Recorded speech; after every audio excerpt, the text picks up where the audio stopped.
Assalamualaikum warahmatullahi wabarakatuh. Hai semuanya, selamat datang. Bagaimana kabar kalian hari ini?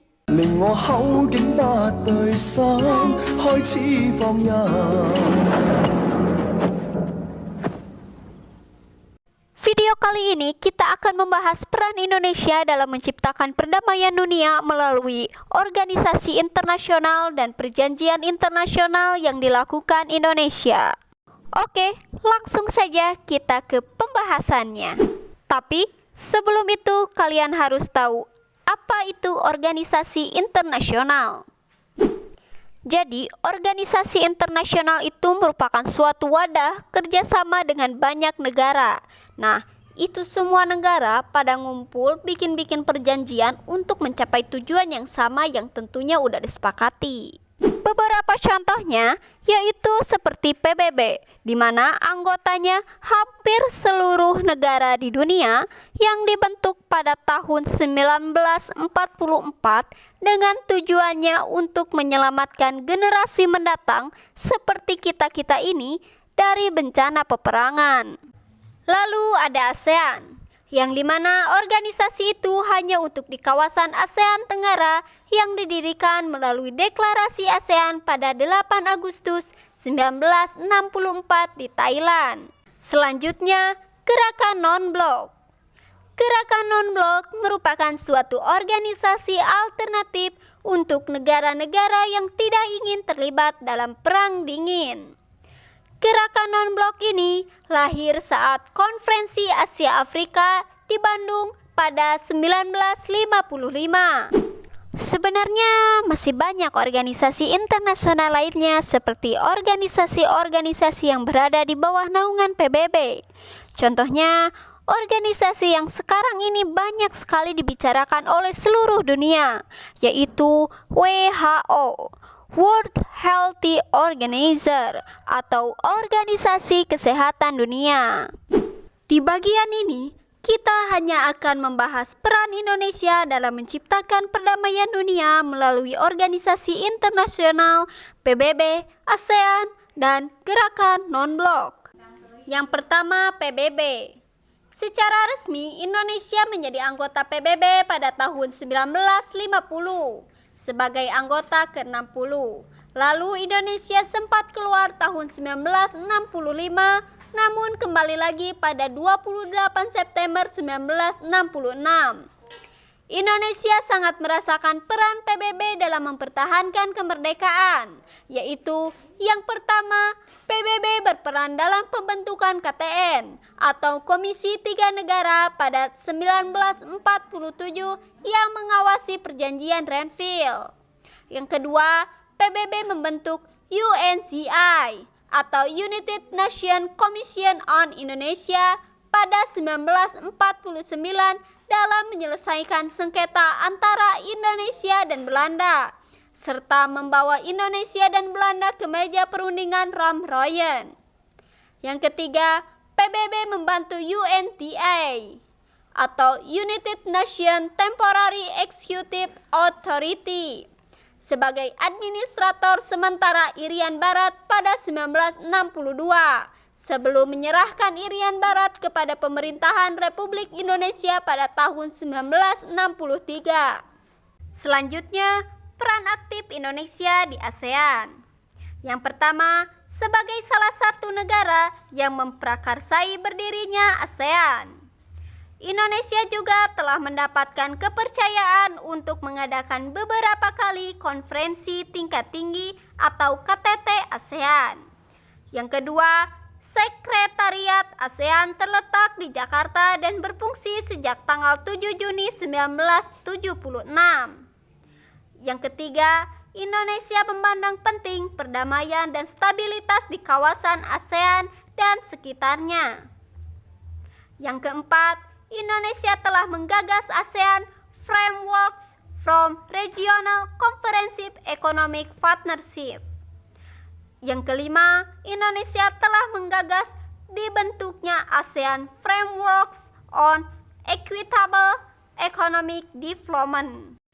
Yang keenam, Komitmen kuat Indonesia untuk serius menangani isu pembentukan ASEAN, Instrument on the Protection and Promotion of the Right of Migrant Workers, dalam upaya memberikan perlindungan bagi para pekerja migran di kawasan ASEAN.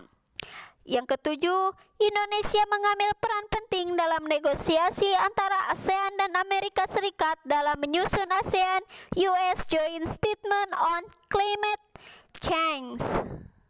Selanjutnya, peran Indonesia di gerakan non-blok. Yang pertama, sebagai salah satu pelopor berdirinya gerakan non-blok. Yang kedua, sebagai salah satu negara pengundang pada konferensi tingkat tinggi gerakan non-blok 1.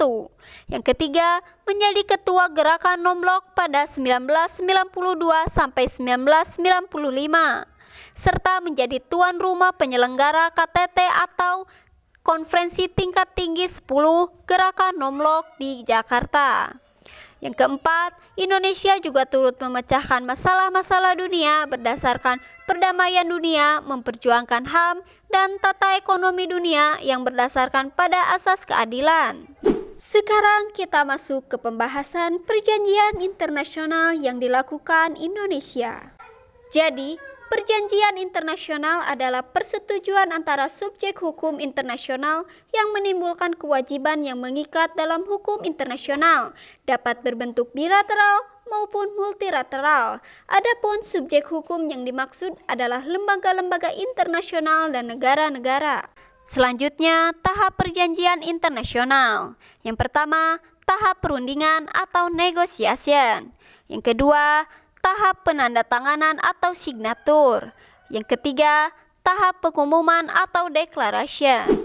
Selanjutnya, istilah-istilah perjanjian internasional. Yang pertama, traktat, yaitu perjanjian yang paling formal merupakan perjanjian antar dua negara.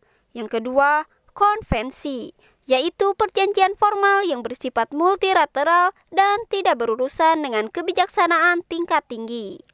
Yang ketiga, protokol, yaitu persetujuan tidak resmi dan pada umumnya tidak dibuat oleh kepala negara. Yang keempat, persetujuan atau agreement, yaitu perjanjian yang lebih bersifat teknis atau administratif tapi tidak diratifikasi karena tidak seresmi traktat dan konvensi.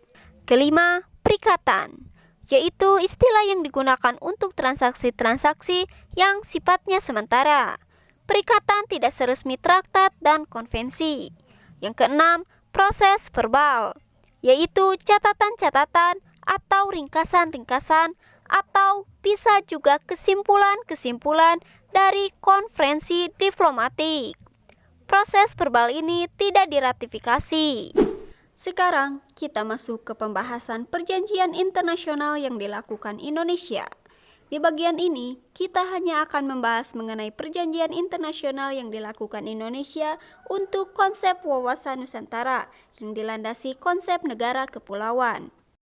Yang pertama, Sidang Hukum Laut 3 Neva tahun 1958 yang menghasilkan beberapa konvensi. Yang pertama, Convention on the Territorial Sea and the Contiguous Zone, atau Konvensi tentang Laut Teritorial dan Zona Tambahan.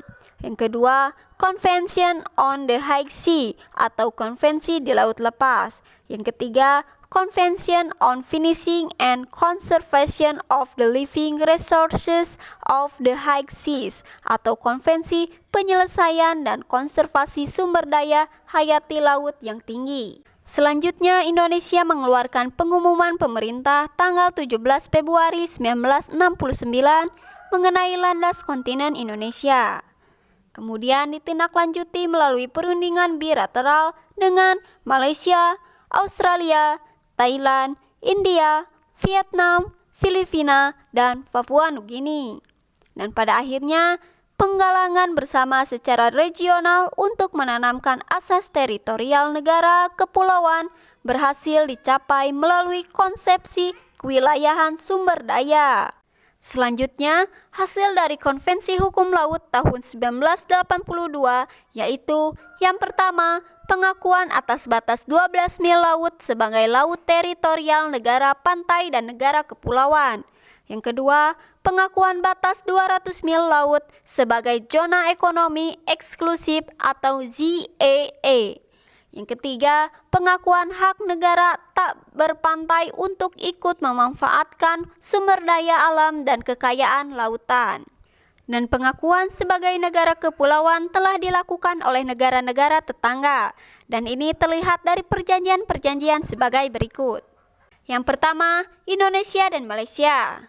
Adanya perjanjian mengenai landas kontinen Selat Malaka dan Laut Natuna atau Laut Cina Selatan di Kuala Lumpur tanggal 27 Oktober 1969, berlaku mulai tanggal 7 November 1969.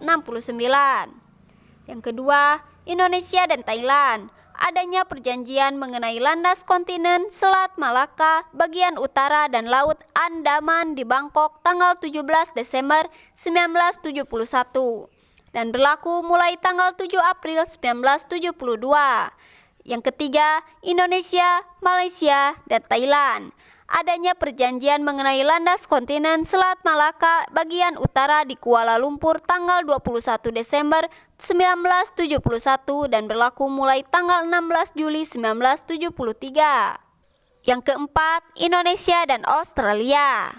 Adanya perjanjian mengenai penetapan garis batas dasar laut tertentu atau Laut Arafuru dan daerah utara Irian Jaya, Papua Nugini di Canberra tanggal 18 Mei 1971 dan berlaku mulai tanggal 18 November 1973. Yang kelima, Indonesia dan Singapura. Adanya perjanjian mengenai penetapan garis batas laut teritorial di Jakarta tanggal 25 Mei 1973 dan berlaku mulai tanggal 30 Agustus 1974. Yang keenam, Indonesia dan India. Adanya perjanjian mengenai penetapan garis batas dan landas kontinen Laut Andaman Jakarta 8 Agustus 1974. Jadi, kesimpulannya, Indonesia merupakan negara yang sangat aktif dalam organisasi internasional. Indonesia memiliki peranan yang cukup penting baik di beberapa organisasi internasional seperti PBB, ASEAN, dan Gerakan Non-Blok. Dan dalam perjanjian internasional, Indonesia memperjuangkan wawasan Nusantara yang dilandasi konsep negara kepulauan yang dilakukan dengan berbagai perjanjian bilateral dan multilateral. Oke, apa kalian sudah siap dengan tugasnya?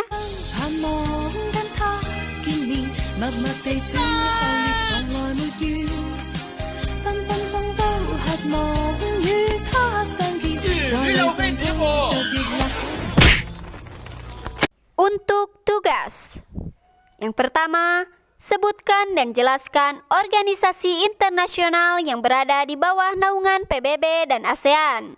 Yang kedua, sebutkan dan jelaskan contoh lainnya perjanjian internasional yang dilakukan Indonesia. Oke, itu saja video pembahasan kali ini. Terima kasih yang sudah menyimak video ini. Selamat mengerjakan dan wassalamualaikum warahmatullahi wabarakatuh. Sampai jumpa.